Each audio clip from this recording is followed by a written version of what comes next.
une production du Studio SF. What's up tout le monde, bienvenue au Dans l'Enclave Podcast, le podcast 100% hockey qui te permet de propulser ta game à un autre niveau. Ce mois-ci, on a reçu Vincent Carey, qui est un kinésiologue, prof de méditation, et il y a eu beaucoup de commotions dans son parcours sportif. Yes, fait qu'on a parlé un peu là, de comment est-ce qu'il vit avec ses commotions, avec son regard d'athlète versus maintenant avec sa récente commotion, avec son regard professionnel. On a parlé des symptômes des commotions, le syndrome post-commotionnel. On a beaucoup parlé de méditation aussi, les bienfaits que ça peut avoir, comment méditer. Le NeuroTracker, une belle machine future. C'est très nouveau, NeuroTracker qui peut être vraiment utile avec les personnes, tant pour la performance, tant de réaction que aussi avec les personnes commotionnées. Pour voir leur progression, etc. Ouais. Donc, sans plus tarder, on vous laisse écouter l'épisode numéro 5 avec Vincent.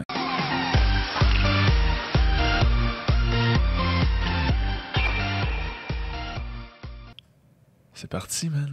Merci d'être ici au Studio SF.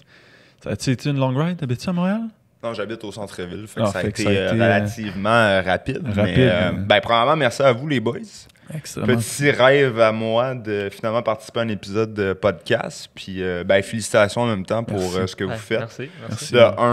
Pour tout ce qui est l'univers de la préparation sportive, mais aussi, je pense que la kinésiologie gagne à être connue, à mon avis. Puis tout ce qu'on peut faire en sorte pour la faire connaître un peu plus, c'est très, très louable. Donc, félicitations à vous. Puis un honneur d'être avec vous, les boys. Yes, merci. Si on peut commencer par ton parcours sportif, un peu, ça ressemble à quoi? C'est sûr que moi, parcours sportif...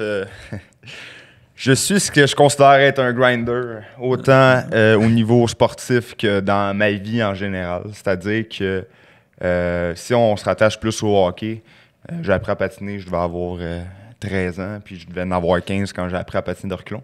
Fait que j'ai commencé à jouer au hockey relativement tard. Moi, mon sport, c'était plus... ça a été le baseball. Okay. Depuis mon plus jeune âge, en fait, j'ai commencé à jouer au baseball. J'avais 4 ans, puis... parce que j'ai une soeur qui est beaucoup plus vieille, en fait, qu'on a 15 ans de différence.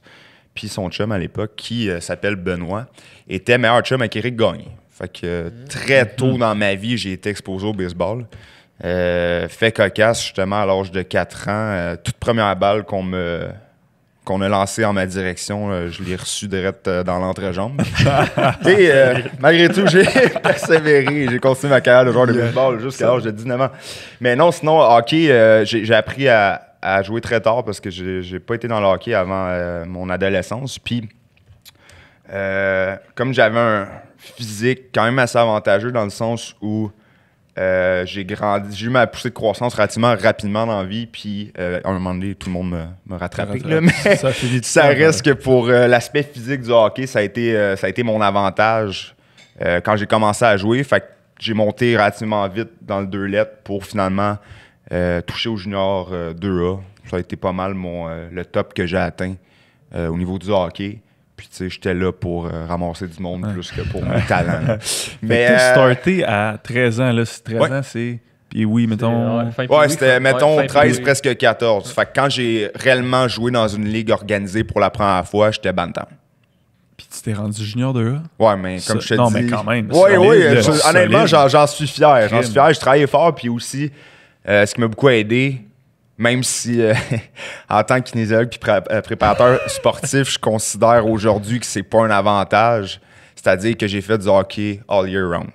Ouais. Ce qui était bien, c'est que, évidemment, j'étais aucunement connu dans le système de hockey de ma région. Donc, même si j'étais pas pire en débutant, j'ai pas pu commencer tout de suite dans du 2 lettres. Par contre, je jouais dans les ligues d'été. Ça s'appelait hockey vacances dans le temps, ça arrive nord. Puis c'était du hockey contact, puis c'était un fourre-tout. C'est-à-dire que tu avais des joueurs midget A, tu avais du bantam 2B, tu avais même du midget 2A à la limite. Puis tout le monde jouait ensemble, puis ils faisaient des équipes bien balancées selon notre niveau. C'était le festival de l'arrachage de tête.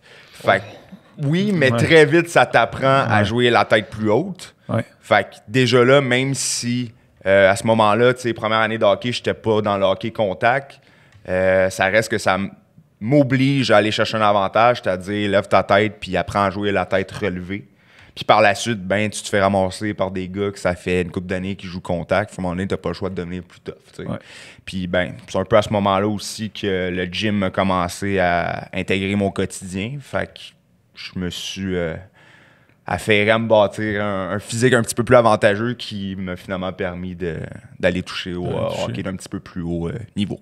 C'est-tu là que tu as commencé à avoir tes fameuses commotions? Oui, j'ai un bon parcours. Je suis abonné aux commotions. C'est dans le fourre-tout que ça a commencé ou ça a commencé? Non, ça a commencé au baseball, en fait. Okay. Oui, puis ça, c'est rare que ça arrive. Une balle? Non, un point sa gueule. Non. Une bataille? Ouais, finale régionale à Blainville. J'avais justement 13 ans, si je me trompe pas. Lanceur à temps partiel. Atteint un gros doux de l'autre bord avec une bonne balle rapide d'un côte pour la deuxième fois du match. Donc, monsieur ne l'a pas pris, descendu au monticule. C'était un joueur D-line de football. C'était un gros morceau. On s'est chamaillé, puis je mange un bon point sa gueule. Ça a commencé comme ça. Puis après ça, ben, je vous cacherai pas que ça a fait partie de mon apprentissage au hockey. Surtout quand on a commencé à intégrer le contact. Première ligue d'été, vraiment pas, comment je pourrais dire, compétent à recevoir, à absorber les contacts de la façon la plus optimale pour pas se blesser. Fait que mon parcours de commotionné a commencé un petit peu là. À 13 ans, c'est jeune. Ben, ouais, je dirais que... Puis là, on parle de déclaré. Hein. C'est sûr qu'à cette époque-là, déjà comparativement avec aujourd'hui, on était beaucoup moins conscient de comment on gère une commotion. Tu sais, dans le temps, puis ça fait pas si longtemps que ça, c'était dans les années 2000. Est-ce qu'on parlait de commotion dans ce temps-là, vraiment? Ben, pas vraiment. On parlait de t'arrives dans la chambre, combien tu vois de doigts, OK, c'est le bon chiffre, on retourne sur la glace. T'sais. Fait que ce qui était plus dangereux, c'était même pas la commotion en tant que telle, c'était l'accumulation des coups à la tête. Parce que si tu retournes dans un match avec, théoriquement, une commotion, puis tu peux ne pas le savoir tout de suite parce que les symptômes peuvent arriver jusqu'à 48 heures plus tard. Fait que même si j'ai pas mal à la tête, mal au cœur, étourdissement, name it, tout de suite, je peux finalement me rendre compte que je me suis ramassé avec une commotion 48 heures plus tard. Mais là, si je vais accumuler un autre choc à la tête, même léger par-dessus ça, je me mets carrément dans le trouble. Puis on s'entend que quand tu es jeune, tu es encore en train de te former, c'est là que ton cerveau est encore super plastique. Donc, c'est là qu'il est le plus à risque, justement, de subir les conséquences de tes commotions sur une longue période de temps, finalement. Fait que non, j'ai été exposé à ça quand même assez jeune. Puis, tu sais, de déclarer, je dirais que j'en ai eu 3. Puis, de total, peut-être 5 ou 6 dans divers incidents reliés généralement au sport où il y en a un qui est un accident niaiseux là, de tomber sur la glace en sortant de chez nous. Mais au hockey, t'en as-tu? Mettons, oui, au hockey. Puis, oui, exact. Tu sais, je dirais que j'en ai eu 2 dans ma première saison de hockey contact. Ouais. Exact. Parce que n'ayant jamais été exposé au hockey contact, quand tu arrives dans une ligue comme ça, on t'apprend pas quoi que ce soit. Moi, je venais de commencer à être pas pire pour patiner. Je veux dire, le premier hit que j'ai reçu, là, ça réveille. Ça réveille. Puis non, c'est ça, là, le baseball qui était mon sport primaire, j'ai complètement arrêté depuis les ligues mineures parce que trouver une vraie ligue de garage de baseball, c'est pratiquement impossible. Puis pour moi, la balle molle, c'est carrément un sport différent. Puis je serais jamais capable de lancer une grosse balle de même comme du monde. Ouais. Fait que le sport que j'ai continué de faire, c'est le hockey dans les ligues de garage et tout. Donc, fait intéressant, récemment, à fin de l'été, dans ma ligue d'été, j'ai subi une commotion dernièrement. Ça fait une couple d'années que c'était pas arrivé. Puis celle-là, c'était une bonne.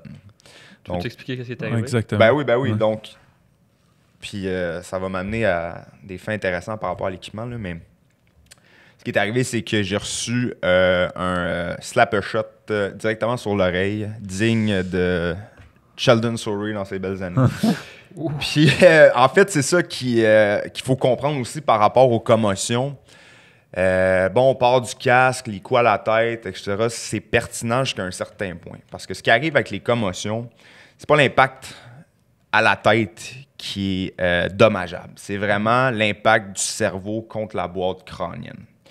Fait que, moi, ce qui est arrivé, c'est que j'ai reçu le tir directement dans la fente du casque où bon, l'oreille est exposée.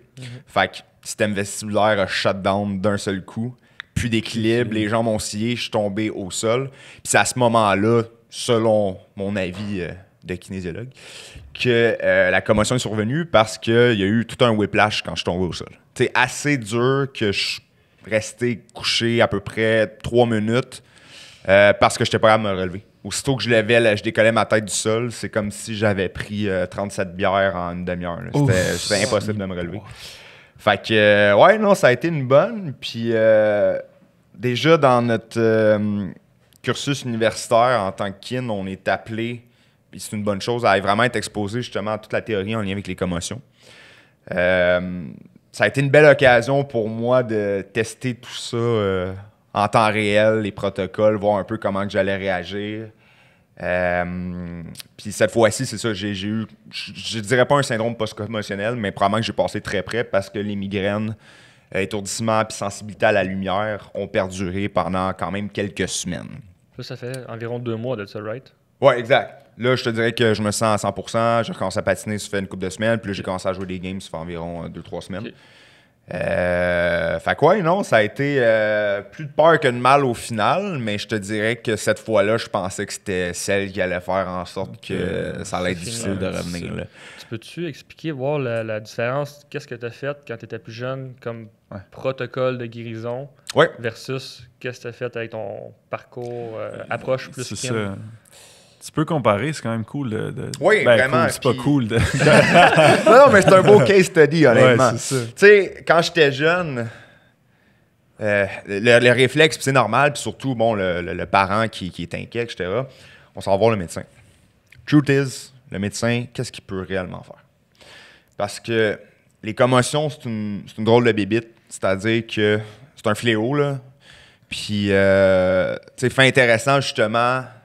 depuis à peu près l'époque où j'ai subi mes premières commotions jusqu'à aujourd'hui, qu'on considère qu'on est de plus en plus au fait de comment ça fonctionne, puis qu'est-ce qui est réellement une commotion, patati patata.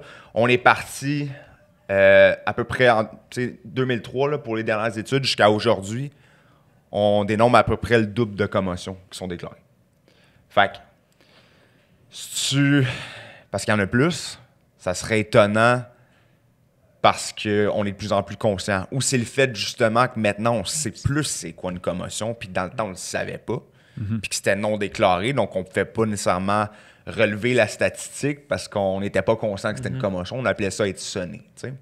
Fait que... puis ça, c'est drôle parce qu'il y a plusieurs façons de le voir, selon moi, puis vous me direz si vous êtes d'accord. Tu sais, la version officielle, puis ce qu'on dit, c'est ce que je viens de dire. C'est-à-dire qu'on est de plus en plus conscient de c'est quoi une commotion. Fait que la statistique semble être à la hausse.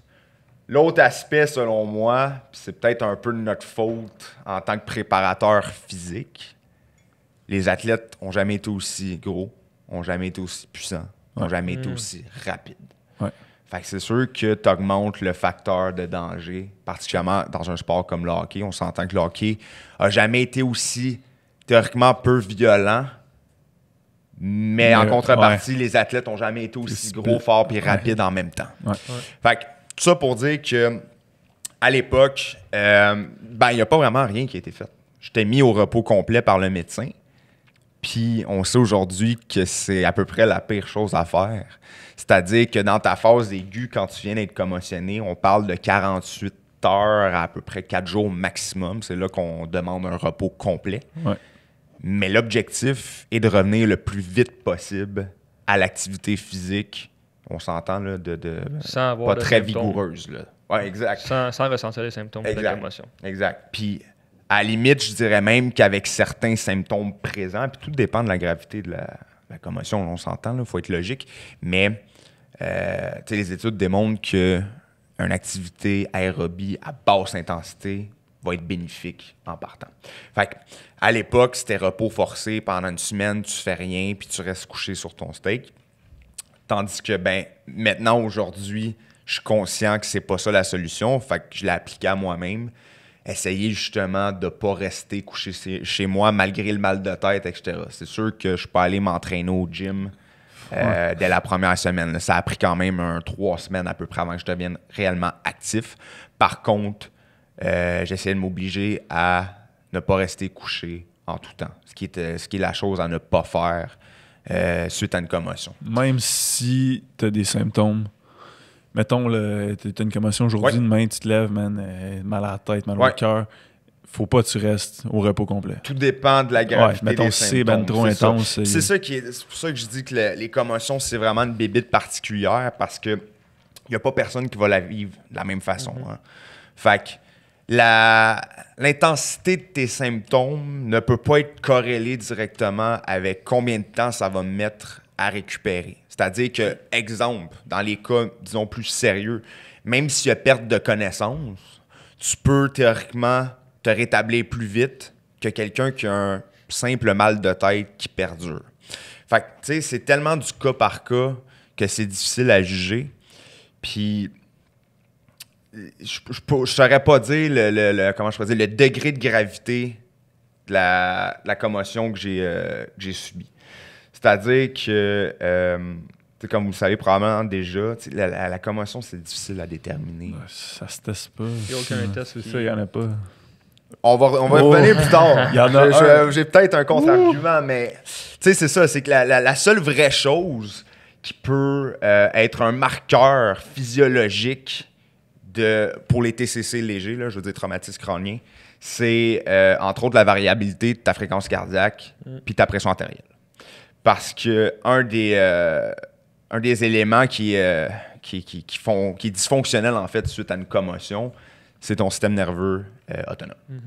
Donc, système nerveux autonome, ça le dit, on parle de toutes tes fonctions qui ne sont pas régies par ton esprit conscient. T'sais. Fonctions vitales, souvent. Exact. Fait que toutes les fonctions vitales sont englobées par le système nerveux autonome. Fait que dans le cas d'une commotion, il y a beaucoup d'éléments qui peuvent être déréglés qui ne sont pas nécessairement mesurables. Par contre, si tu vas voir un médecin qui est bien au fait et qui sait ce qu'il fait, peut déterminer que ta fréquence cardiaque, ta pression artérielle sont anormales. Mais pour ça, il faut que tu aies un baseline. Fait que si tu n'as pas été voir ton médecin dernièrement, que tu ne connais pas tes propres valeurs de fréquence cardiaque et de pression artérielle, ben lui, il ne peut pas te dire que tu es off en ce moment parce qu'il ne sait pas. T'sais. Fait que c'est pour ça que la fameuse commotion est vraiment difficile à détecter parce que sinon, on parle d'une commotion, un TCC léger, quand il n'y a pas d'épanchement de sang, quand il n'y a pas d'hémorragie, quand il n'y a pas d'œdème. Mais le TCC en tant que tel peut être très grave. T'sais, même si on regarde, exemple, des joueurs de hockey professionnels en ce moment, puis que c'est de plus en plus connu, qui se ramassent avec des syndromes post-commotionnels pendant X nombre d'années après avoir joué au hockey, théoriquement, le traumatisme crânien qu'ils ont vécu est considéré comme étant léger. Parce qu'il n'y a pas eu, exemple, d'hémorragie. Fait que, à l'imagerie médicale, tu peux pas percevoir un traumatisme crânien qui est léger. Il n'y a aucun indice visuel qui va te permettre de déterminer s'il y a eu commotion. C'est vraiment dans les cas plus graves que tu vas pouvoir le voir. Fait que, tu sais, en ce moment, c'est très subjectif. Ça va être beaucoup laissé à l'interprétation de la personne elle-même. Parce qu'on a, la fameuse échelle de Glasgow, là, qui est un score, finalement, de 3 à 15, qui va être attribué selon comment que tes yeux réagissent. C'est-à-dire, je suis capable d'ouvrir, fermer les yeux sur commande. Est-ce que ça me fait mal quand je le fais? Puis là, par rapport à ça, tu as un score qui est établi. Sinon, tu as les réponses verbales, réponses motrices. Fait que réponse verbale, est-ce que je parle puis c'est sluggish? Est-ce que je suis cohérent? C'est un paquet de choses qui sont évaluées là-dedans. Puis après ça, c'est un professionnel de la santé, théoriquement un médecin, qui va t'évaluer à l'aide de cette échelle-là. Par contre, ça manque gravement de précision. Encore une fois, c'est très subjectif, c'est pas mesurable. Fait que, je dirais que, à l'époque, quand j'ai subi mes commotions, je me rappelle pas qu'on m'ait fait passer l'échelle de glace. D'après moi, c'était même pas connu encore, ou en tout cas, si ça l'était, c'était à l'état embryonnaire, puis c'était pas encore généralisé dans le système de santé. Tandis qu'aujourd'hui, c'est peut-être pas la meilleure chose, mais je me suis un peu auto-diagnostiqué, c'est-à-dire que comme je connais les éléments, j'ai pu déterminer assez facilement que j'avais un TCC, probablement très léger. Mais par la suite, c'est ça. C'est de suivre ses symptômes puis de voir Est-ce que ça dure à moyen, long terme? Puis par la suite, c'est là que, malheureusement, étant peut-être un peu trop conscient de la situation, je commençais à me stresser et à m'inquiéter un peu avec, je vais avoir ça en syndrome post-commotionnel. Parce que quand tu es rendu à 3 semaines de sensibilité à la lumière, de mal de tête, de manque de sommeil, même humeur changeante à la limite, ça commence à être inquiétant. Heureusement, ça n'a pas été le cas. Fait que non, sinon, je dirais un autre élément qui a changé, en fait, comparé à quand j'ai joué étant plus jeune. Je fais sûr de très bien m'équiper aujourd'hui, right? Parce que quand tu joues dans une ligue de garage, s'il arrive de quoi, puis j'ai pas nécessairement d'assurance, quoi que ce soit, je vais pas me ramasser avec un sourire pas dedans rendu le lundi pour aller travailler. Fait que je m'assure... c'est un peu niaiseux parce que c'est une béquille, parce que, tu sais, je m'assure d'avoir comme le meilleur casque possible. Ouais. Même si c'est pas contact, je joue avec un mouthpiece, puis c'est stupide de ma part. Le mouthpiece, en fait, c'est plus pour la protection des dents, là, parce que je le sais en tant que professionnel que l'équipement a très peu rapport avec est-ce que tu vas subir une commotion. T'sais?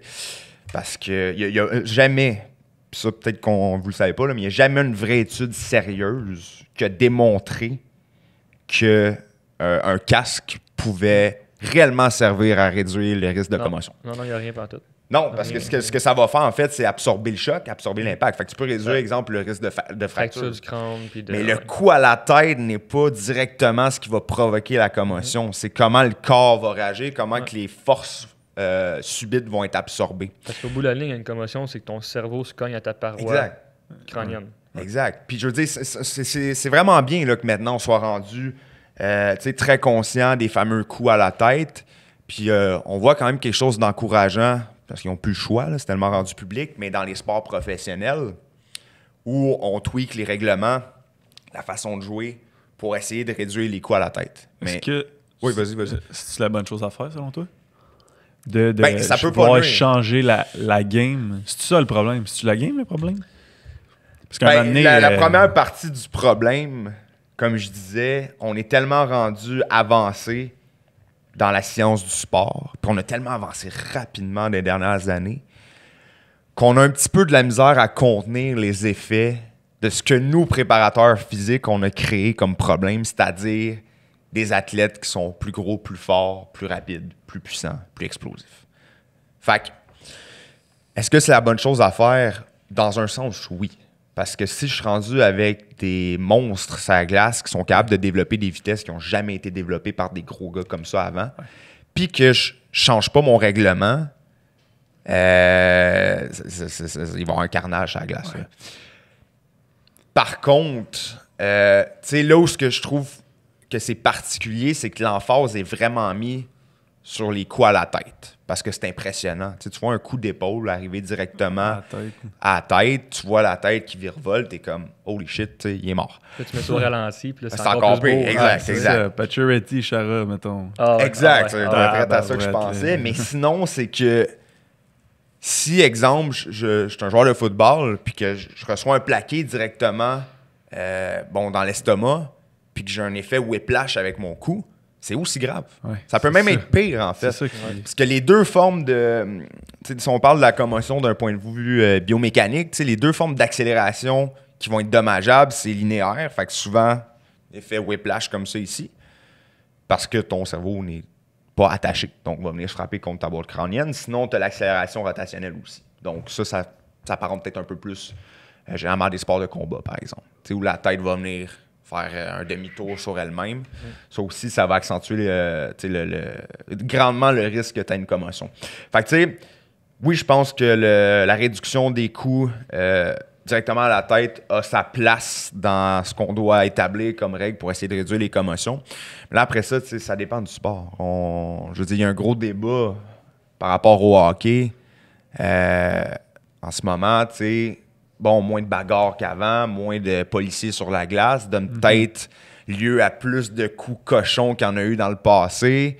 Est-ce que, d'enlever les batailles, ça va bénéficier à tout le monde au final pour réduire le risque de blessure? Ou est-ce que les joueurs cochons vont s'en donner plus à cœur joie, tu sais? Moi, je pense pas. T'as-tu vu le documentaire sur les bagarreurs, justement?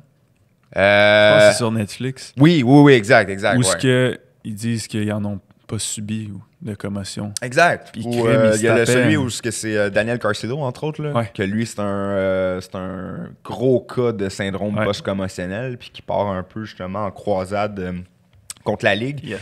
Mais en effet, honnêtement, je connais pas la statistique, mais je serais curieux de voir. Puis encore là, c'est parce qu'on le saura jamais. Je serais curieux de voir s'il y a plus de commotion aujourd'hui qu'avant. Mais ça nous ramène au même point qu'on a discuté initialement, c'est-à-dire qu'avant, c'était tellement pas déclaré que tu peux pas vraiment avoir la stat, tu sais. Ouais. Fait que, non, c'est un gros débat qui mérite d'être scruté à la loupe par, en fait, en premier lieu, par nous, les professionnels, qui vont être de plus en plus impliqués dans tout ce qui entoure le sport, espérons-le. Puis ça va être à nous, en fait, c'est notre rôle de conscientiser la population par rapport à ça.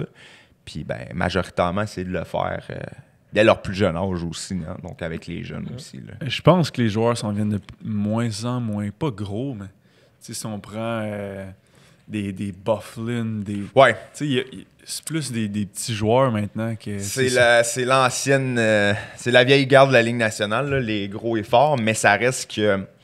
L'impact est pas obligé d'être puissant pour... C'est ça. C'est que tu as trois éléments dans... la commotion cérébrale. Tu as l'accélération, tu as la masse de l'objet avec lequel tu vas rentrer en contact. Puis, tu as aussi la force de l'impact. Donc, je te dirais que c'est vraiment un mélange entre les trois. Fait que c'est pour ça que je dis que, à la limite, c'est plus dangereux qu'avant. Parce que même si j'ai un joueur de 175 livres, qui arrive vers moi à peut-être 10 km/h de plus rapide que mon plus gros joueur à 230, théoriquement, le risque de commotion est plus grand. Ouais. Okay. En gros, mettons, on parle de la force d'impact. La force est égale à la masse fois l'accélération. Pour faire un peu de exact. Donc, c'est proportionnel. Fait que plus que tu augmentes une des deux variables, plus que le F, la force d'impact, va être grand. Ouais. Exact. Fait que si tu diminues un petit peu la masse, mais tu augmentes grandement l'accélération, qui fait partie de la vitesse, fait qu'on est pogné. Puis l'autre chose aussi, c'est que la corrélation entre force-puissance puis la grosseur d'un athlète, c'est un peu un smoke and mirrors. Là. On a tendance à penser qu'un plus gros athlète va être nécessairement plus fort. Mais je te garantis que si tu prends un gros gars des années 80 puis que tu prends un joueur qu'on considère petit aujourd'hui, je suis prêt à gager que le plus petit d'aujourd'hui va développer plus de force puis de puissance. Parce qu'aujourd'hui, il y a toute la science du sport, de l'entraînement puis de la préparation physique qui a été mise de son bord à lui. Puis ça a tellement évolué rapidement dans les dernières années que, je veux dire, la différence entre les athlètes d'aujourd'hui et les athlètes d'avant est énorme. C'est même, on ne peut pas vraiment comparer les athlètes d'avant avec les athlètes d'aujourd'hui. Impossible. Ça se compare pas.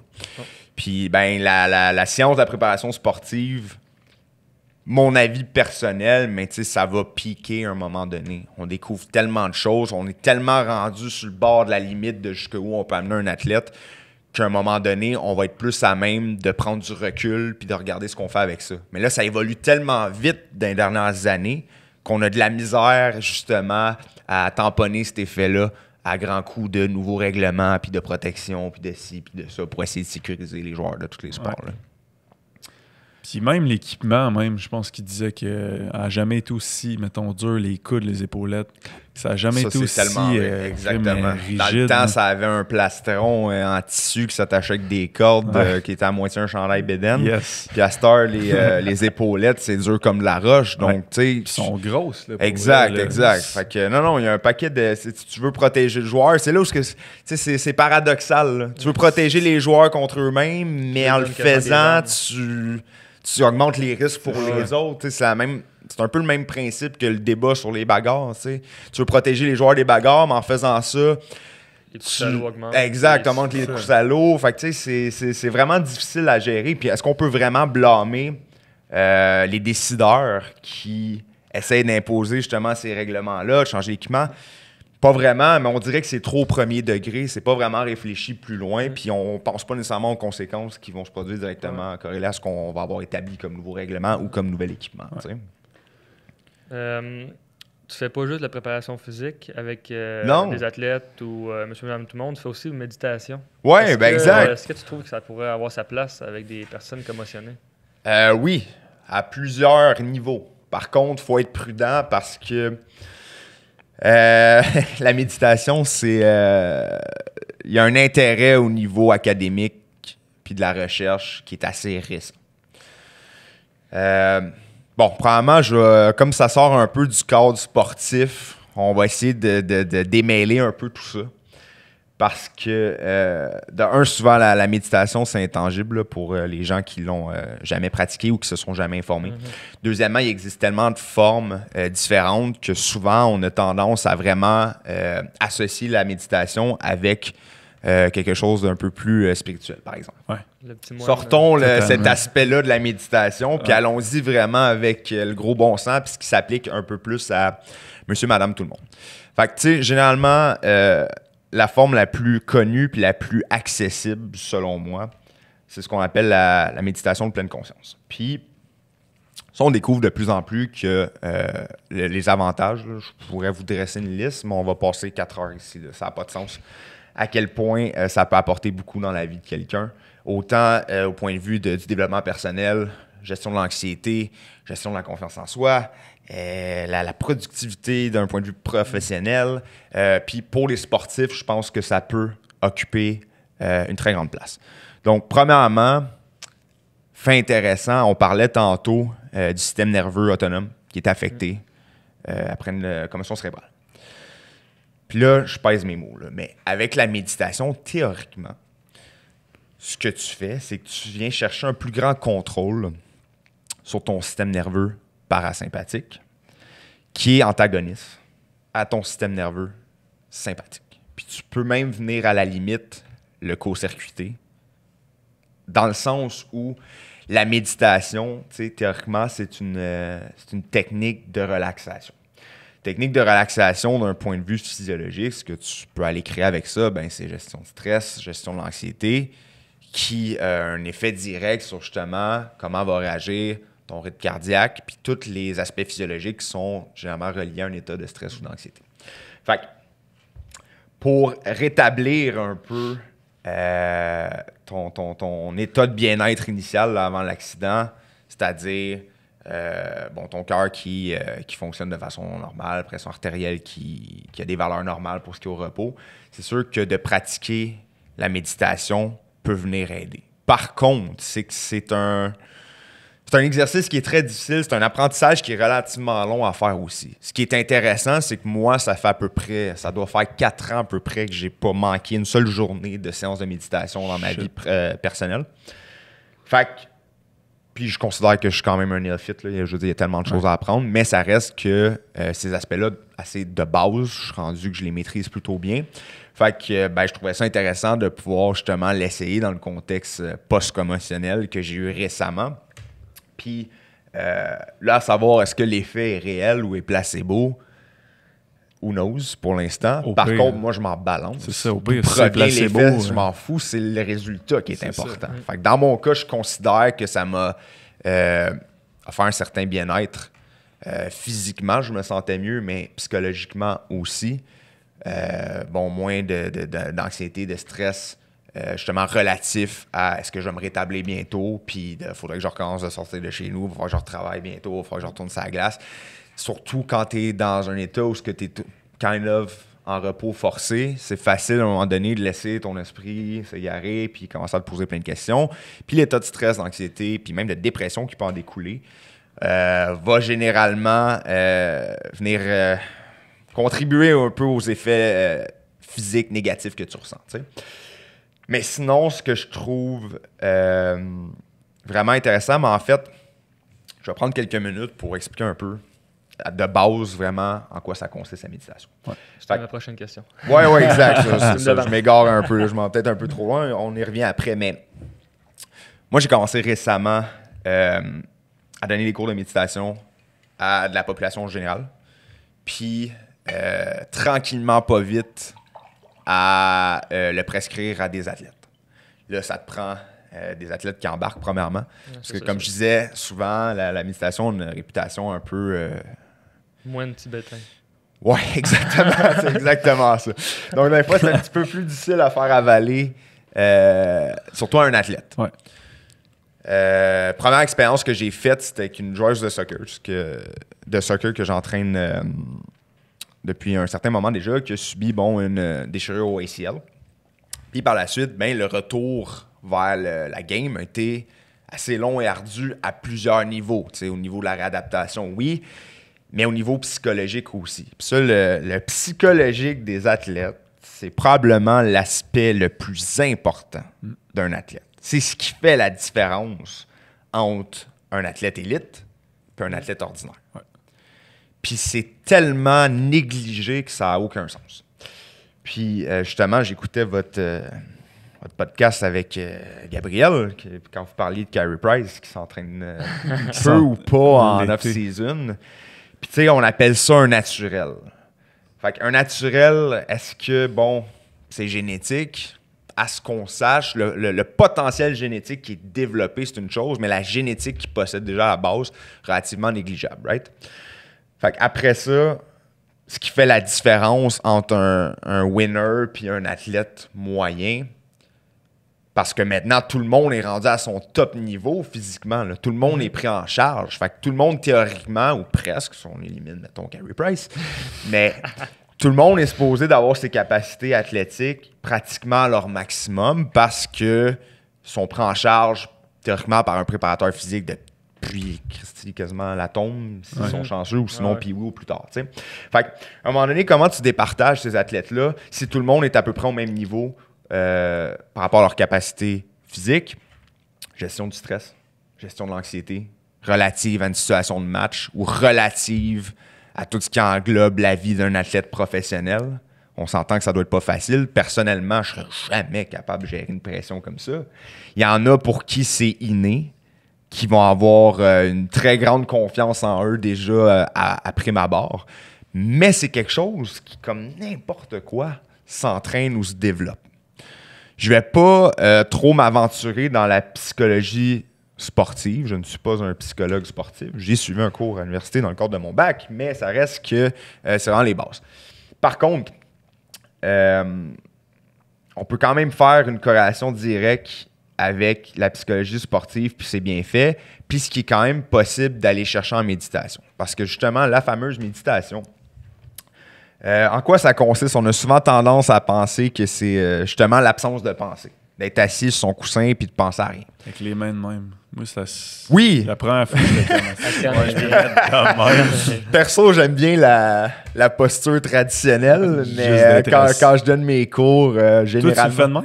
Ah, oui, ah, that's it. Pas depuis le début, mais maintenant, oui. Mais non, je dirais que comme un des mortels vont le pratiquer couché. Moi, je trouve que c'est un peu désavantageux, particulièrement si tu fais des séances qui sont relativement longues, parce que tu peux avoir tendance à t'endormir. Ouais. Par contre, justement, en ce moment, dans le contexte dans lequel je donne mes cours, c'est dans un studio, on va appeler ça un studio de santé, parce que bon, c'est yoga, kinésiologie, nutrition, puis ben, nouvellement, méditation. C'est un peu un contexte monsieur, madame, tout le monde. Fait que justement, j'essaie d'être pas trop traditionnel dans mon approche. Fait que souvent, les gens vont l'effectuer couché. Mais c'est ça. Donc, dans le cadre de ces cours-là, justement, je t'ai appelé beaucoup à démystifier la fameuse méditation. Puis, tu sais, en gros, je vais faire 2 analogies, en fait, qui peuvent aider les gens à comprendre. Mais la méditation, ce que c'est pas de bloquer ou d'éliminer ses pensées. C'est de se rendre compte que, justement, c'est juste des pensées. Puis quand tu te mets à vraiment te poser réellement la question, puis ça, tu le pratiques dans le cadre de la méditation, d'où proviennent mes pensées?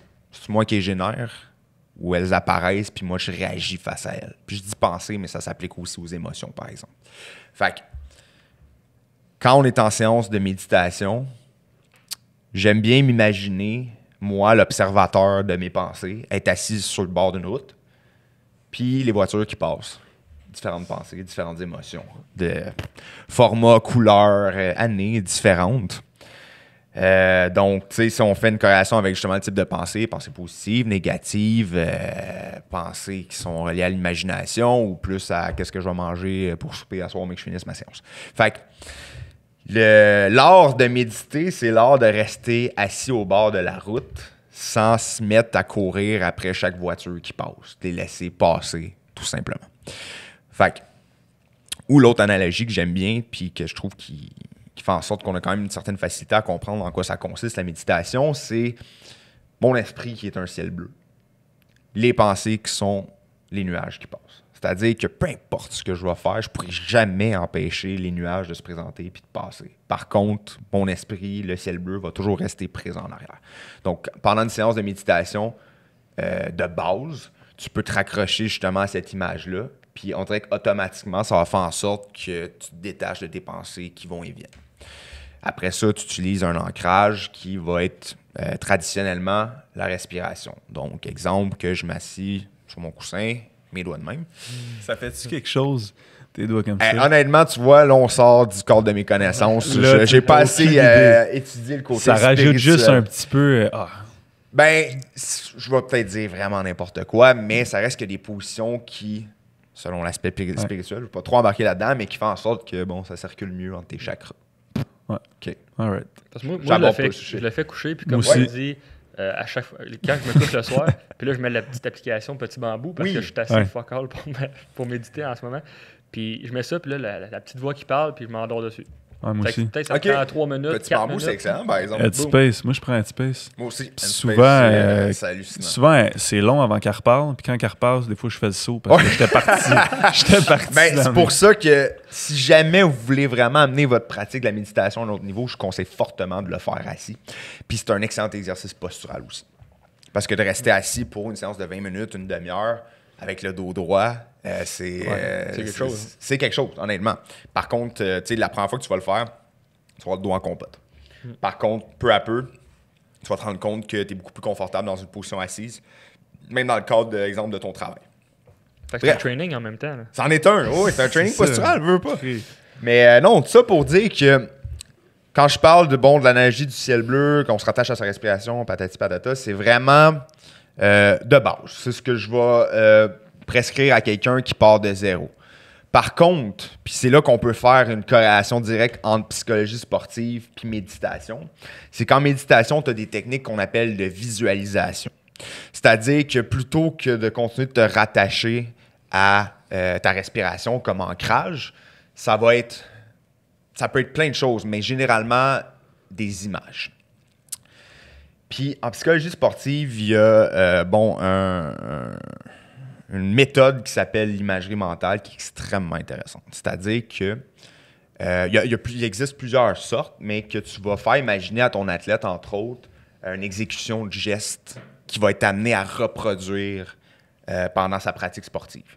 Puis là, je n'entrerai pas trop là-dedans, mais ça peut être par rapport à un geste, exemple, passé. Donc, je sais pas, moi, il a raté un tir pendant un match, réimaginer la séquence, mais cette fois-ci avec un outcome qui est positif, par exemple.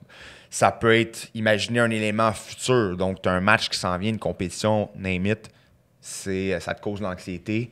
Commencer à travailler ton imagerie mentale pour t'imaginer, exemple, recevoir la passe sur le but désert qui pourrait te donner le but gagnant, whatever. C'est très large. Par contre, il y a quand même certains principes à respecter pour être le plus fidèle possible à ce qui va arriver pendant la situation de match, c'est-à-dire, entre autres, l'aspect temporel. Donc, si je m'imagine une séquence de jeu, par exemple, puis que je travaille sur cette séquence de jeu-là, c'est d'essayer de l'imaginer se dérouler à vitesse réelle. Pas trop lent, pas trop rapide. Il y a différentes techniques aussi où tu peux t'imaginer à la première personne ou t'imaginer te voir faire la technique également. Je te dirais que c'est sûr que c'est un petit peu plus pertinent pour des gestes sportifs, exemple à chaîne ouverte ou dans une compétition, je sais pas moi, un powerlifting par exemple, ou le lancer du poids, mais ça s'applique très bien aussi au sport d'équipe où, il y a un peu plus d'éléments imprévisibles quand même, on s'entend, mais ça reste que là où je trouve que c'est intéressant, c'est pour travailler tranquillement ton retour vers ton activité sportive. Parce qu'en général, on parle d'à peu près 5 étapes après une commotion pour revenir vers ton milieu compétitif, si on peut dire. C'est exercice à très basse intensité, exercice aérobie à basse intensité, exercice relié à ton sport. Ça, en tant que préparateur physique puis kinésiologue, on a le droit de prescrire ça, puis c'est même notre job de le faire. Ouais. Puis après ça, les 2 autres étapes, c'est toujours conjointement avec le médecin. Après ça, c'est de revenir à l'activité sportive en tant que telle en évitant le contact pour finalement compléter son retour à la compétition. il y a tout l'aspect symptomatique, physiologique qui prend en compte, mais ce qu'on oublie souvent, c'est l'aspect psychologique. Puis surtout pour quelqu'un, exemple, qui a subi une première commotion, ça peut être un traumatisme. C'est-à-dire que toute ta vie, tu as exemple joué au hockey, un peu insouciant, à donner, recevoir des coups d'épaule à qui mieux, puis il n'y a jamais rien qui s'est mal passé. Puis à un moment donné, il arrive de quoi? De retourner dans ton milieu de compétition, ça peut être très difficile d'un point de vue psychologique. Donc, pour moi, la méditation va faire en sorte que tu vas réduire ton stress et ton anxiété face au retour au jeu, premièrement. Puis deuxièmement, tu peux accélérer un peu ton psychologique par rapport à ta game, ton aspect psychologique en t'imaginant déjà dans des situations de match. Tu vas revenir et tu vas être déjà plus alerte. Donc, tout ça pour dire que dans mon processus à moi, puis tu sais, je suis loin d'être un athlète professionnel, mais ça reste que je me l'ai appliqué à moi-même quand même.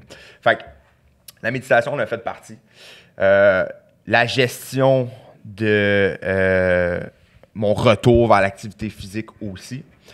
Puis évidemment, c'est là où j'aimerais aborder un peu le rôle du préparateur physique en lien avec la prévention des commotions. Parce que un des défauts de beaucoup de préparateurs physiques, puis de l'univers de la préparation physique en général, c'est qu'on est très réactif au lieu d'être proactif. Fait que souvent, un athlète va se blesser, puis là, je parle pas de commotion nécessairement, mais on va venir faire la réhabilitation. Par contre, si tu fais pas de prehab ou de prévention de blessures, puis exemple, dans le contexte des joueurs de hockey, tu travailles d'arrache-pied tout l'été pour amener ton joueur à un autre niveau, puis finalement, tu n'as pas fait de prévention de blessures. Ses patrons moteurs sont déficients. Au niveau postural, c'est tout croche. Il arrive en compétition, il se blesse pendant son camp, whatever. Tu as travaillé pour rien tout l'été. Ouais. Fait que, il y en a beaucoup quand même. Oui, de moins en moins, j'espère, parce qu'on se conscientise, puis entre professionnels, on s'instruit, mais ça reste que d'observer de mes yeux vus. Moi, j'ai eu la chance, quand j'ai préparé quand j'ai commencé mon parcours, excusez-moi, en préparation sportive, je suis très, très satisfait des mentors que j'ai eus. À l'époque, mon baptême, en fait, dans la préparation sportive, c'était sur la Rive-Sud, dans un gym qui s'appelle FXV Performance, avec des top kinésiologues. Puis, très tôt, j'ai été exposé à des joueurs élites, à la GMQ, même NHL, des joueurs universitaires. Puis, c'est pas pour rien que ces gars-là avaient une notoriété sur la Rive-Sud. C'est parce que tout était vraiment, selon moi, très bien exécuté. Puis, c'est un peu sur ce premier modèle-là que j'essaie de calquer ma pratique maintenant. Mais entre autres, ce que j'ai appris à l'époque, puis que j'ai vécu, puis que j'ai prescrit, c'était énormément de prévention de blessures. Fait que le rôle du kinésiologue à ce niveau-là, si on y pense, c'est que la façon des muscles du cou de protéger ou de soutenir ta tête, c'est un élément qui ne peut pas être négligé dans la prévention des commotions. Fait que ce qui va arriver souvent, puis qui va être de plus en plus probablement présent, particulièrement chez les jeunes, parce que maintenant, on a tous un téléphone cellulaire, on a toujours eu toute une télé, mais il y a tellement d'éléments en ce moment qui fait que je suis toujours en protraction comme ça ici, que le syndrome croisant antérieur, qui veut dire justement, en fait, le syndrome croisant antérieur, ce que c'est hypertonicité de tes pectoraux, puis de ton trapèze supérieur, qui sont suractivés. Puis une hypotonicité, donc inhibition de tes muscles fléchisseurs profonds du cou, puis de ton trapèze inférieur, rhomboïde, etc., tes muscles posturaux. Fait que ta tête est déjà pas soutenue en partant, si tu te trouves dans cette situation-là. Fait que imagine une tête qui est vers l'avant, qui est très peu soutenue, qui reçoit un coup directement au niveau de la mâchoire, un coup d'épaule. Ton accélération rotationnelle, elle va être épouvantable. Fait que c'est notre job en tant que préparateur sportif ou en tant qu'entraîneur, ou parce que ça, au niveau quand on parle de la protraction de la tête, c'est un problème de société, là, c'est pas juste un problème d'athlète, là, au contraire. C'est venir créer plus de mobilité au niveau du pectoral, puis venir renforcer justement les fameux muscles posturaux. Puis tu sais, j'ai vu souvent des préparateurs physiques que leur réflexe erroné, c'était de venir faire les shrugs à pu finir, pour venir entraîner le trapèze supérieur pour avoir l'espèce de coup de bœuf. Le problème, c'est que je pense pas déjà avoir vu quelqu'un dans la vie que son trapèze supérieur n'est pas suractivé. On veut justement essayer, pas de l'inhiber, mais venir recruter les muscles profonds, les muscles posturaux, les muscles qui se situent plus bas ou plus profonds dans notre corps pour justement venir corriger les patrons moteurs au niveau postural. Fait que je comprends là, que ça a une certaine utilité, particulièrement pour les joueurs de football, d'avoir un coup qui est gros, qui est puissant. Par contre, tu continues de creuser le problème quand tu viens mettre trop d'emphase sur majoritairement sur le trapèze supérieur. Fait on a un rôle à jouer, dans le fond, sur les commotions. Amplement. Puis ça, c'est probablement directement relié à l'entraînement physique avec des charges. C'est ça, pour moi, le rôle principal de protection qu'on peut nous apporter. Si quelqu'un est débalancé, mettons, au niveau postural, puis, je sais pas, le trapèze inférieur il est beaucoup trop faible, sous-activé, ben lui, il va avoir plus de chances que l'autre à côté d'avoir une commotion. Oui. Il est moins protégé. Exact. Il est moins protégé. Après ça, il y a exact. des éléments que tu ne contrôles pas, qui est la situation de match. Puis même là, contrôle pas. Mais ça s'entraîne pareil. Il est mieux protégé, dans le fond. Amplement. Puis, trouvez-moi un client, patient, athlète qui n'est pas complètement ou presque complètement inhibé du trapèze inférieur. Je ne sais pas si vous le testez quand vous rencontrez un client généralement, mais le muscle est là pour l'apparence. Il n'est même pas capable d'effectuer sa seule ou presque action primaire. T'sais. Fait que, pour me ramener à mon cas, probablement que j'ai été chanceux puis que ça aurait pu être plus grave que ça parce que moi, je considère, selon mon analyse, que je me rappelle à moitié parce que j'ai blackout un petit peu, mais c'est le whiplash de quand je tombe au sol qui m'a donné ma commotion. Ça fait une couple d'années que je suis conscientisé à l'entraînement postural, à améliorer mes patrons moteurs, particulièrement pour ces muscles-là, puis au final, améliorer ma posture en général. Probablement que ça a joué dans l'effet protecteur que j'ai eu à ce moment-là pour pas subir une trop grosse commotion. Fait que, tu sais, si vous me demandez ce qui a fait que dans mon parcours de kinésiologue, qui a fait une différence cette fois-ci, c'est des choses comme ça aussi qui seraient difficiles de mesurer puis de jurer que ça a vraiment fait une différence. Mais logiquement, ça devrait en avoir fait une. Sinon, si on se rapporte au rôle du préparateur physique dans la prévention des commotions cérébrales, souvent, quand on parle de préparation physique puis de notre rôle, on a tendance à juste focusser sur l'entraînement en résistance puis cardiovasculaire, puis utiliser des charges, puis des progressions de résistance, puis blablabla. Si on a de l'imagination, qu'on est bien formé, on a d'autres rôles qu'on peut aller chercher aussi. Puis là, je ne sais pas à quel point vous en avez parlé avec Matt puis avec Gab, fait que je ne m'avancerai pas trop là-dedans, puis c'est leur domaine anyway. Mais tu sais, tout ce qui est entraînement cognitif, c'est extrêmement important. Parce que, exemple, que je suis dans une situation de match sur la glace, bon, oui, une posture adéquate, le coup, blablabla, c'est sûr que ça aide. Par contre, mon temps de réaction, super important. Si je vois un gars arriver du coin de l'œil puis que je pense à me mettre en position pour recevoir le coup, versus si mon temps de réaction est trop faible, ça va faire toute une différence. Fait que, tu sais, quand on parle de temps de réaction, mettons, dans ton champ de visuel régulier, en moyenne, on parle de 180 à 220 millisecondes. Ça se travaille, ça s'entraîne comme n'importe quoi, ça. Puis en plus, quand tu t'en vas dans ton champ visuel périphérique, tu augmentes ton temps de réaction d'à peu près 100 millisecondes en moyenne. Comment ça va être long, ça, là? Si tu es rendu à 350 millisecondes de temps de réaction, tu peux te faire pincer assez vite. Si on dit que le hockey, c'est un sport qui s'en vient de plus en plus de vitesse, exact. De moins en moins de temps de réaction. Cet élément-là va être de plus en plus important à venir travailler. Fait que, en tant que coach, tu peux venir travailler au niveau cognitif également. Tu sais, que ça soit... Ça peut être ridiculement simple, là, tu sais, des exercices avec des balles. Est-ce que c'est là que le neurotracker pourrait être intéressant? C'est direct là que je m'en allais. Donc oui, en ce moment, je suis un peu éparpillé dans ma vie professionnelle. Je fais beaucoup de choses différentes, mais entre autres, je travaille donc au centre de performance d'un de vos invités que vous avez eu, qui est Gabriel Roileau, où on entraîne les athlètes d'une façon qui, ma foi, est très inusitée dans le sens où j'ai rarement vu une prise en charge qui est aussi élaborée puis complète. Puis beaucoup de plaisir là-bas à essayer de nouvelles choses. Puis entre autres, une des responsabilités qu'on m'a donné là-bas, finalement, c'est de travailler en tant que technicien NeuroTracker. J'avais travaillé précédemment chez FXV avec le NeuroTracker. Donc, pour expliquer un peu c'est quoi, en gros, c'est un entraînement cognitif qui s'effectue sur une télévision 3D. Donc, l'athlète va mettre sa paire de lunettes 3D.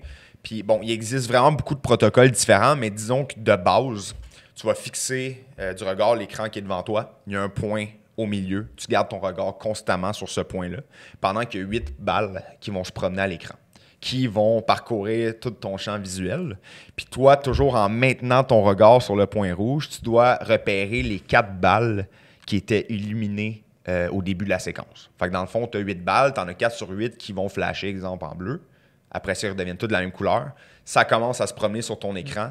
Puis toi, tu dois garder conscience de c'est quelles les 4 balles qui étaient différentes au début. Fait que c'est très nouveau, c'est très techno, mais personnellement, j'y crois dur comme fer. C'est sûr qu'il va y avoir de plus en plus d'études qui vont être menées par rapport à tout ce qui est cognitif puis les athlètes parce que c'est relativement nouveau aussi.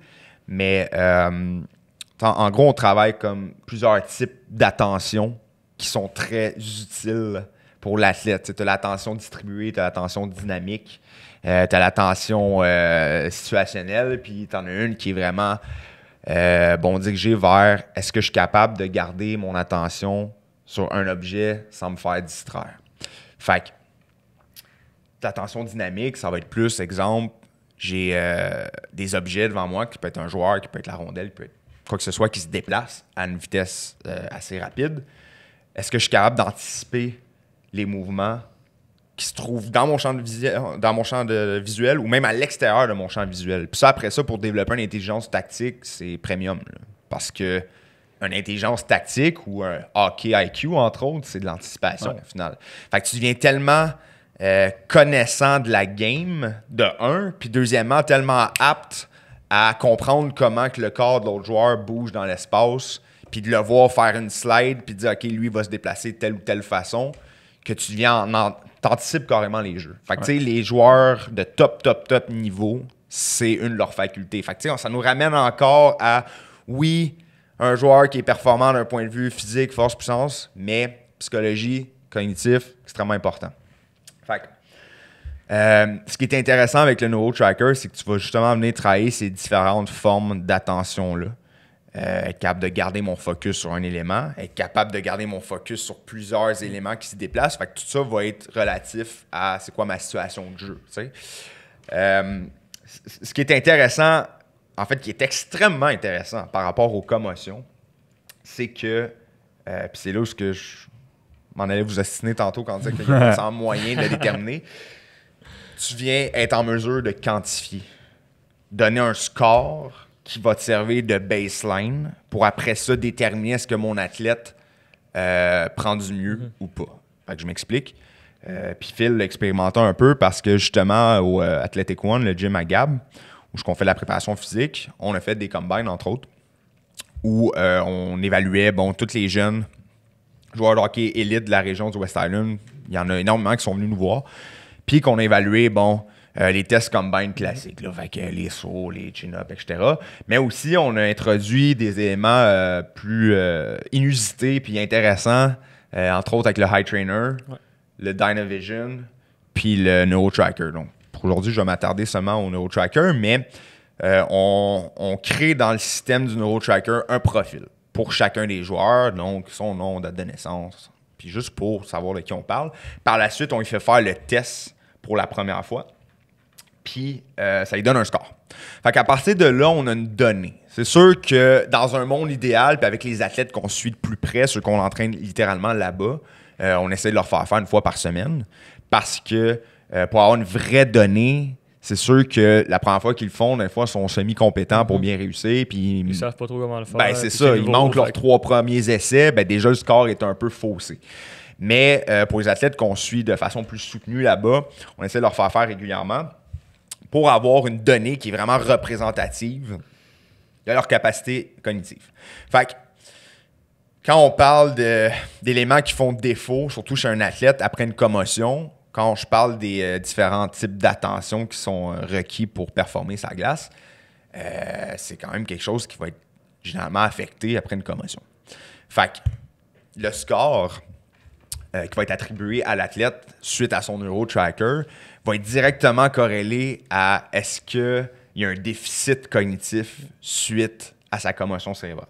Parce que quand tu subis une commotion, il y a des no-no, c'est-à-dire que tout de suite après, pendant ta phase aiguë, évidemment, tu essaies de ne pas prendre de drogue et d'alcool, tu essaies de couper ses médicaments, puis tu essaies de ne pas faire l'activité physique. Mais sinon, même dans les éléments limités, tu veux limiter toute forme d'activité qui est moindrement demandante d'un point de vue cognitif. Tu veux éviter d'avoir trop à faire avec des écrans, là, téléphone, tablette, etc. Mais aussitôt que tu sors de ta phase aiguë ou des quelques premiers jours, tu peux théoriquement retourner tranquillement vers des activités cognitives un petit peu plus soutenues. Fait que, directement après, sans que ça soit trop demandant pour l'athlète, tu peux déjà repasser un test neurotracker. Puis si tu vois que son score, son baseline a diminué, ben tu as une preuve sur papier comme quoi que il y a eu un effet négatif suite à sa commotion. Ouais. Fait qu'après ça, c'est intéressant de le retester de façon très régulière pour voir le score remonter tranquillement, pas vite. L'amélioration, la progression, etc. Ouais. Exact. Fait que tu as une donnée quantifiable. C'est sûr que c'est pas coulé dans le béton, mais pas loin quand même. C'est ce qui se rapproche le plus de quelque chose de précis pour déterminer est-ce que mon athlète prend du mieux puis est-ce qu'il va être en mesure de retourner sur la glace éventuellement. De un. Puis deuxièmement, comme on en parlait plus tôt, très, très bon moyen de venir travailler sur ton temps de réaction de ton champ visuel puis ton temps de réaction de ta vision périphérique. Fait que le neurotracker en lien avec les commotions cérébrales est très pertinent dans un contexte de prévention puis dans un contexte de retour au jeu également. Ouais. Fait que c'est pour ça que je trouve ça vraiment intéressant qu'on commence à travailler ça, particulièrement dans le contexte de hockey. Puis ça, ben, c'est en faisant abstraction, évidemment, de tout ce qui est vraiment positif au niveau de la performance aussi. Ouais. Parce que quand on parle de cognitif, vitesse de réaction, la pleine conscience pendant ton jeu, avoir conscience des éléments qui se déplacent, c'est tous des trucs qu'on néglige ou qu'on ne fait carrément pas dans un contexte de préparation sportive, puis c'est normal et excusable à la limite parce que c'est quand même des éléments qui sont assez nouveaux dans tout ce qui est préparation sportive.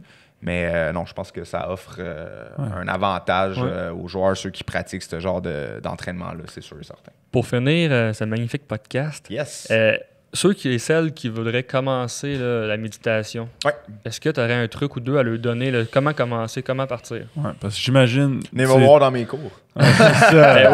Oui, ça c'est sûr. Tu veux pas starter à faire du 10-15 minutes, ça marchera pas. Ça peut marcher, mais c'est sûr que tu risques de t'écœurer si t'es pas déjà super intéressé à la base. Non, puis le pire, c'est que les recherches démontrent que, même d'un point de vue physiologique, mais psychologique aussi, à partir de 5 minutes par jour, il y a des bénéfices. Okay. C'est sûr que, comme n'importe quoi, plus le volume va être important, plus les bénéfices vont l'être aussi. Mais ce qui est encore plus important que le volume de ta séance en tant que tel, c'est la fréquence à laquelle tu vas le faire. Fait que ce qui est important, c'est d'être assidu puis de le faire idéalement tous les jours. D'où le pourquoi je m'oblige à le faire à tous les jours depuis que j'ai découvert tous les bienfaits que ça m'a apporté personnellement. Mais je ne suis pas un moine, puis je ne suis pas un saint non plus. Il y a des journées que ça me tente pas. Il y a des journées que j'ai pas le temps. Il y a des journées que j'arrive chez nous le soir, je suis crevé, puis j'ai bien plus le goût de jouer à NHL. Fait que 5 minutes, c'est mon minimum. Je vais chercher, d'un fois, je le fais jusqu'à 1 heure quand je suis vraiment motivé. Fait que, en partant, ça serait justement, comme vous dites, de ne pas nécessairement s'imposer un laps de temps qui est trop important. Ouais. Là, il existe vraiment beaucoup de techniques, mais je vais vous donner une petite recette facile pour se mettre dans un état méditatif. C'est-à-dire faire un scan corporel, que j'appelle. Fait que, après avoir pris tranquillement conscience de ton environnement, son, odeur, tu les laisses venir à toi. Commence à te concentrer sur ta respiration un peu plus.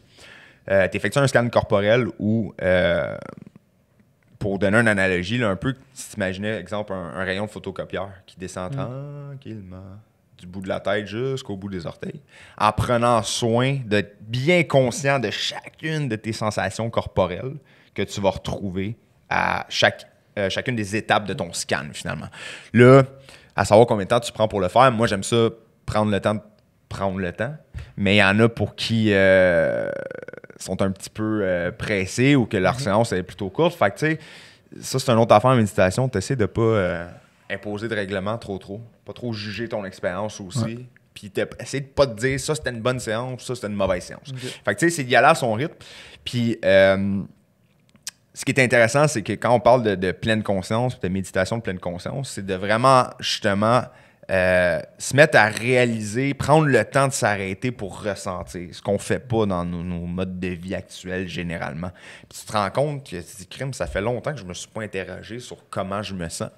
Puis ça peut t'apporter autant des bienfaits au niveau physique que psychologique. Des fois, tu vas prendre le temps de faire ton scan, tu arrives là, à la hauteur de la poitrine, du bas-ventre, qui est un peu comme le centre émotionnel, là, si on veut, là, puis c'est là que tu le ressens physiquement quand tu as une émotion.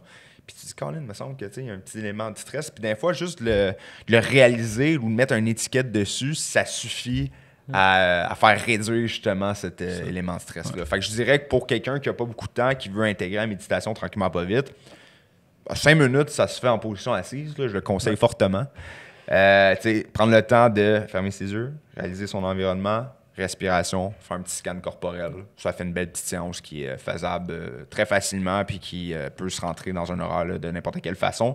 Puis, je veux dire, Petit Bambou, Headspace, il y a plein d'applications vraiment pratiques qui peuvent être utilisées puis qui deviennent carrément... Ouais, gratuite. Ouais. Exact. Ben, gratuite, tu as un échantillon gratuit. Par exemple, Headspace, tu vas avoir comme un 10 séances d'introduction gratuit. Ce qui est intéressant quand tu payes après, le prix quand même onéreux, là, c'est, je pense, 25$ par mois.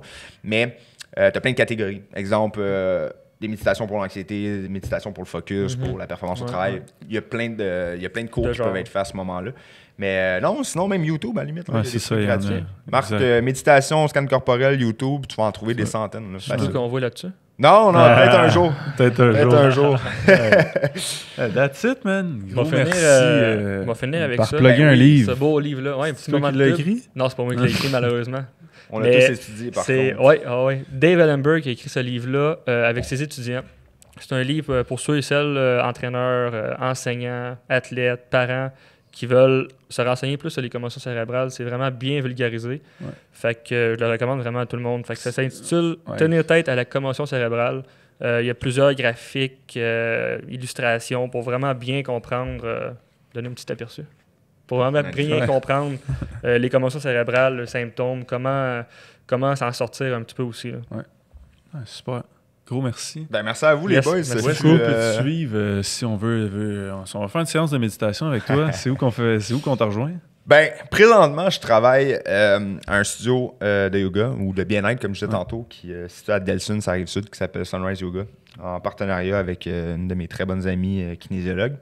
Donc, les cours de méditation, ça se passe là-bas. Okay. Kinésiologie, ça se passe là-bas aussi. Préparation sportive chez Athletic One. Préparation sportive et entraînement, population générale et réhabilitation. Je le fais maintenant à mon compte au centre-ville de Montréal, sur Saint-Laurent. Puis la page professionnelle, ça s'en vient bientôt. Puis donc voilà, sinon par mes réseaux sociaux, donc sur mon Instagram ou mon Facebook personnel aussi, toujours disponible pour discuter de tout plein de choses. Parfait. Merveilleux. Gros merci. Merci beaucoup. Plaisir,